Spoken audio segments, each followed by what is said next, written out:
Salut à tous la team OL, Thomas M Show pour OL Fan TV, très heureux de vous retrouver pour une nouvelle vidéo d'OL Daily Mercato, toujours du côté du 5e arrondissement de Paris où je passe les fêtes de Noël en famille, mais rien ne m'empêche de faire des vidéos concernant le Mercato de l'OL. Il y a de quoi dire puisque les rumeurs vont bon train, beaucoup de rumeurs.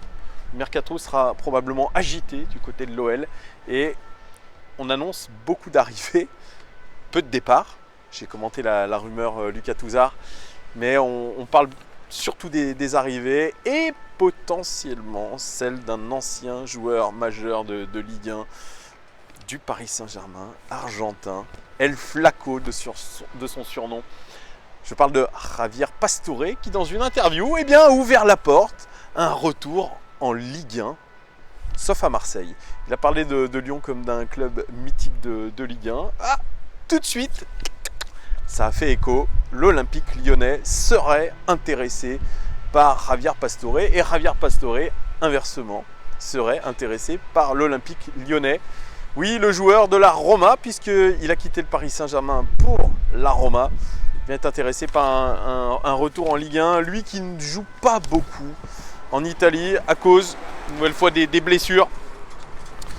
Et j'ai demandé à mes deux compères supporters du Paris Saint-Germain, aïe, ça fait mal aux oreilles, à mes deux compères supporters du Paris Saint-Germain que vous avez pu voir dans une précédente vidéo, Vico et Alex, de me parler un petit peu de Javier Pastore, puisque Victor notamment est amoureux. Oui, il l'a dit, amoureux de Javier Pastore depuis qu'il l'a vu faire ses premiers dribbles chaloupés du côté du PSG. Donc je leur ai demandé un petit peu ce qu'ils avaient pensé de ce joueur-là. C'est intéressant, hein. Donc c'était une ancienne recrue phare du Paris Saint-Germain, Javier Pastore. En 2011, il a été recruté en provenance de Palerme. El Flaco n'a jamais vraiment convaincu. Joueur de classe, surtout des passes et des petits ponts. C'est vrai qu'il nous a régalé pas mal avec ses passes et ses petits ponts. Il adore les petits ponts.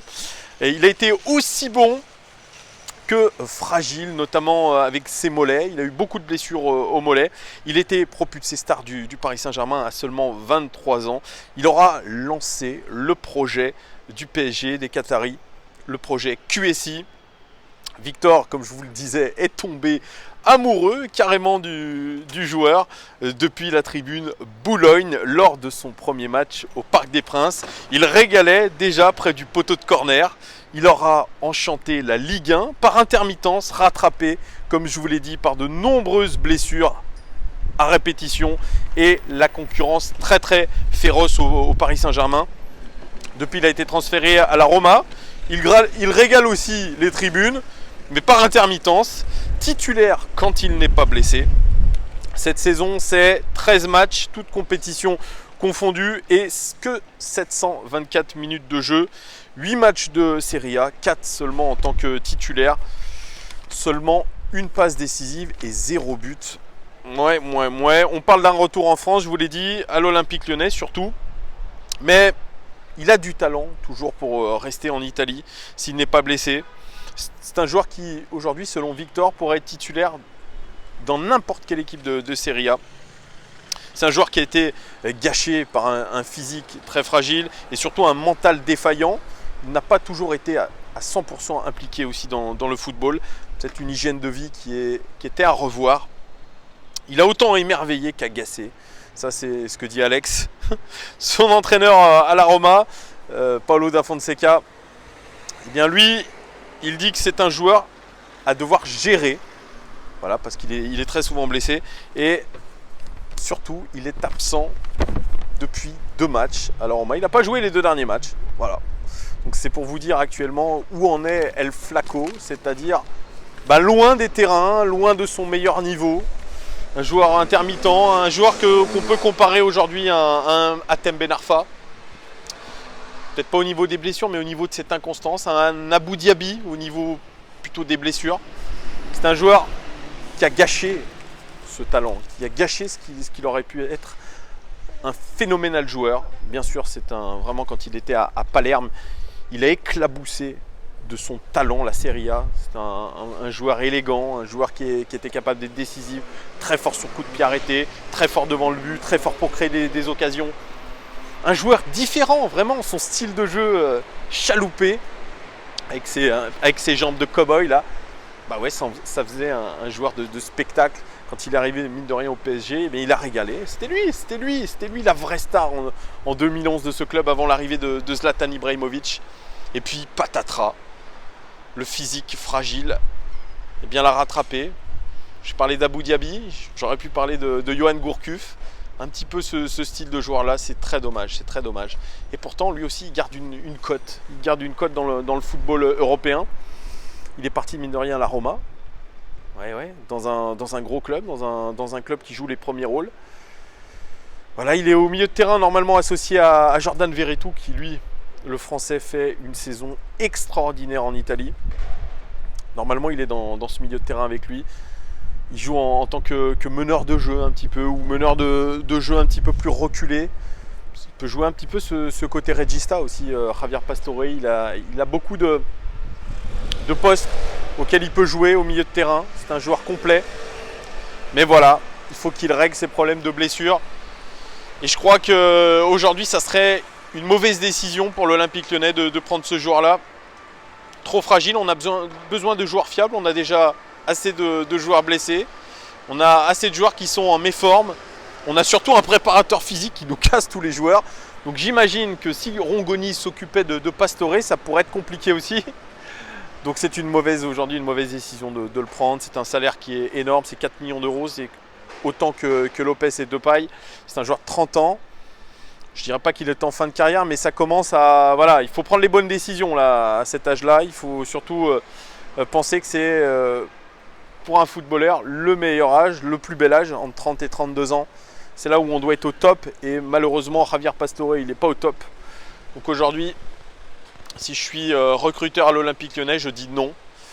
Et je crois que même si il aime bien l'OL, Javier Pastore, je crois que sa femme n'est pas pour un retour en France. Elle adore la vie à Rome, ce qui peut être compréhensible puisque c'est une superbe ville. Mais El Flaco à Lyon, pour moi, c'est non. Et je pense que ça va être compliqué de le faire, vraiment. Ça serait aujourd'hui de se mettre une balle dans le pied.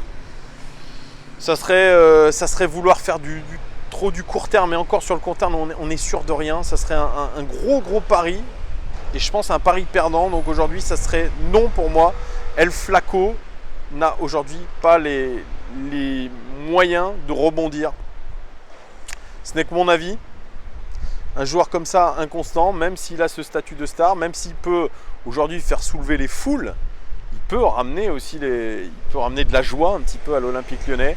On ne sait pas s'élever à l'OL. On a certes des joueurs qui sont un petit peu techniques. On a du Jeffrey Nedelaide, malheureusement blessé. Memphis Depay, malheureusement blessé. Mais à part ces deux joueurs-là, c'est vrai que techniquement, on n'a pas des joueurs capables de faire des gestes comme ça, capables aussi de débloquer des situations. Memphis Depay était ce joueur-là. Il aurait pu, c'est vrai, idéalement, dans un monde parfait, remplacer Memphis Depay sur ce poste de créateur, sur ce poste de joueur décisif. Mais voilà, on ne peut pas se permettre aujourd'hui de recruter quelqu'un qui est fragile. On veut un joueur qui est à 100% de ses possibilités. Certes, 30 ans, avec l'expérience qu'il a, il aurait pu nous apporter beaucoup de choses. J'adore ça. C'est une Harley Davidson, les gars. C'est un beau bruit, hein. En tout cas, c'est un très beau bruit. Voilà, donc pour vous dire, voilà, je ne suis pas pour l'arrivée d'El Flaco à l'Olympique Lyonnais. Et pourtant, ça serait tellement beau d'avoir un joueur technique comme ça. Et ça permettrait à Vico et Alex de nous suivre encore plus.